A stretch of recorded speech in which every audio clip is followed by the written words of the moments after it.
Yo, here we go now. Got the questions right here, y'all. Better tune in, hear what it's all about. It's a little kid speaking from the heart. This is a story of the Great Depression, which started out as only a mere recession. Quickly it escalated into something more as people kept finding out their lives were boring. They started to risk a little to eat some peanut brittle. To do this, they got on credit, which is as addicting as browsing on Reddit. The act they were doing was buying a margin, which is a rookie's mistake, as you lose more than you can take. With a debt as high as the sky, no wonder so many people left in a fly. Another problem was the crippling drought, which caused people a lot of wonder and doubt. Farmers wanted more wheat, so they sold more wheat, but the overstocked market was like a crowded sea. Farmers lost their dough, and all their sick flow. But back in the urban area, the situation has caused mass hysteria. With fathers leaving and kids thieving, the city has turned into a fire which has recently burned. A quarter of people cannot find work, which makes them off the lurk around the cities, which ain't too pretty. The crowded conditions ain't nothing too sweet, because there's nothing to put at your feet. Families are starving with no hope of carving a turkey cool without the president, along with rude members of the Senate. Homes are without heat or light, but Armageddon can't see that it's not right. He's responsible for these disasters at hand, but yet sits back on his plentiful land. Laissez-faire, let it be. He's abusing that saying, if only he would just help by paying. But he does with $5 bills. So if you live with your Uncle Mill, write a letter pleading your case. But leave your name out to not be a disgrace, because their friends and family might judge you if they found out that you cannot support your own crew. But they're in the same position, struggling to get their kids to the physician. Life on the streets is hard and tough. The depression just made it a whole much more rough. You are now about to witness the strength of street knowledge. Straight out of Senate, a crazy motherfucker named Bennett. I'm part of the authority, we in the majority. Got elected in 1930, the year was very dirty.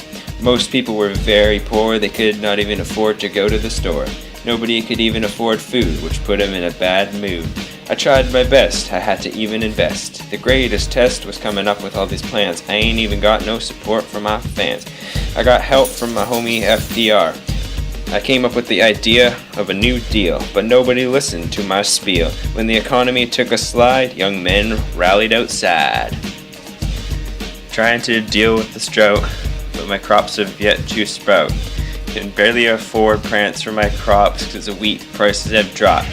Going into town to work for my good old pops, using an ox to pull my cardboard box. A new means of transportation I have had to adopt. When I get hungry, I gotta get in line to get my filling of moonshine. I am Dirt, here to spit some rhymes for you. This will be the bee's knees.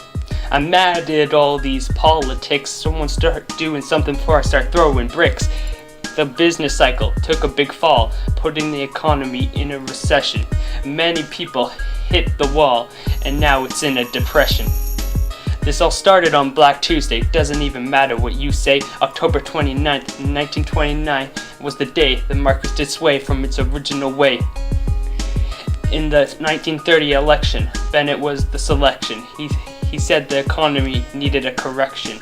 I have something to say to all these politicians. Figure something out, it's like simple addition. Quickly and slickly, or your families will visit a mortician. The USA and Roosevelt had introduced new tariffs to protect their dying economy. The world has been doing the same, acting like a bunch of wannabes. Everyone see me roll up to the soup kitchen in my Bennett buggy. 2 oxen pulling my car makes it look pretty crummy. I gotta get my fill of that eggs Bennett, so bad I might as well be eating my helmet. Everyone who was unemployed lived in the Bennett boroughs. Couldn't even drink to drown their sorrows. We must drink only Bennett coffee. We can't even eat any toffee. Got my Bennett blanket so I can sleep and get a deep read. I have my friends named Flo who left his Bennett farm, as you all know. So naturally, you can see why I'm so sad to see the world's politics in this catastrophe. There has to be a solution, but what the world needs is nothing short of a revolution.